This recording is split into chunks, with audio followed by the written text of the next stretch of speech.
I am here in London because today the Supreme Court will decide whether the cherished freedom to keep wild camping on Dartmoor will continue.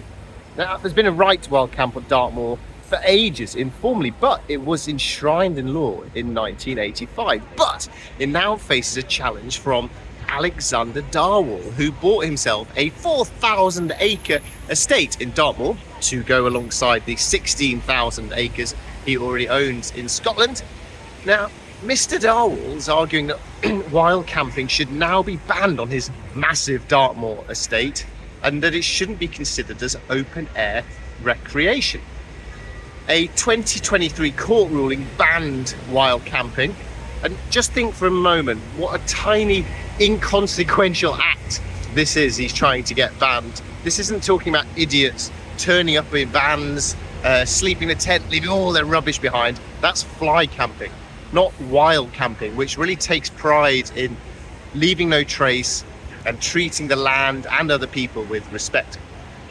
Thankfully, a public appeal restored the right on Dartmoor, but Mr. Dartwall was not done with his dastardly mission, and he appealed against the ruling and has escalated the case here to the Supreme Court. The Supreme Court is nuts. And so today, the court's final verdict will determine the future of wild camping on Dartmoor, which is the only place left in England and Wales where you're legally allowed to wild camp. Nuts. Now, on the one hand, this is just about, a few outdoor lovers wanting to sleep out under the stars, as people have always done. It's really not a big deal, and I'm sure the court's got better things to do than that. But on the other hand, this to me seems like an alarm bell, a canary in the coal mine, in a country where less than 1% of the population owns almost 50% of the land, where 92% of the English countryside has no right to roam, and only 3% of rivers in England are open to a legal right of access.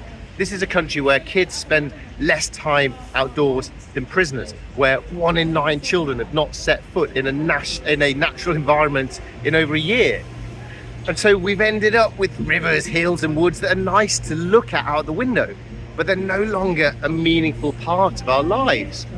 Children's roaming distance has shrunk by 90% to their parents' generation. Nobody's getting out there, and the implications for all this are huge.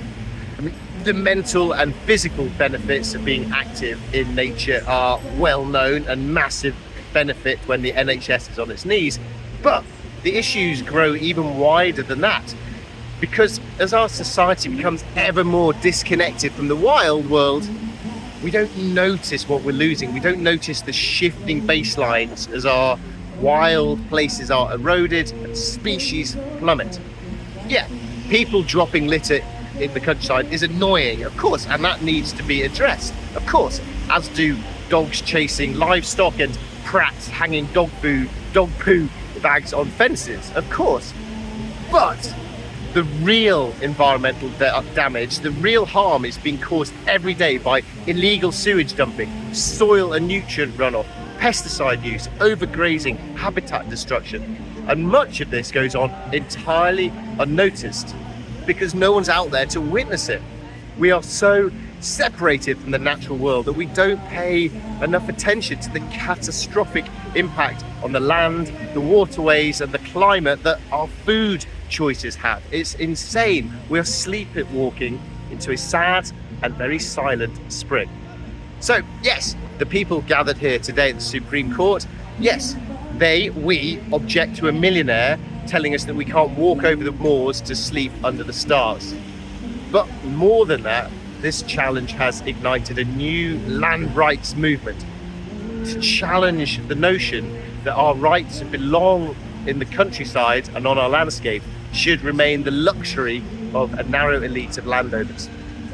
It's an argument about revealing the fragility of our access to our land and to the very broad and serious implications of that slippery slope. So let's see what the court decides. Rant over. Cup of tea?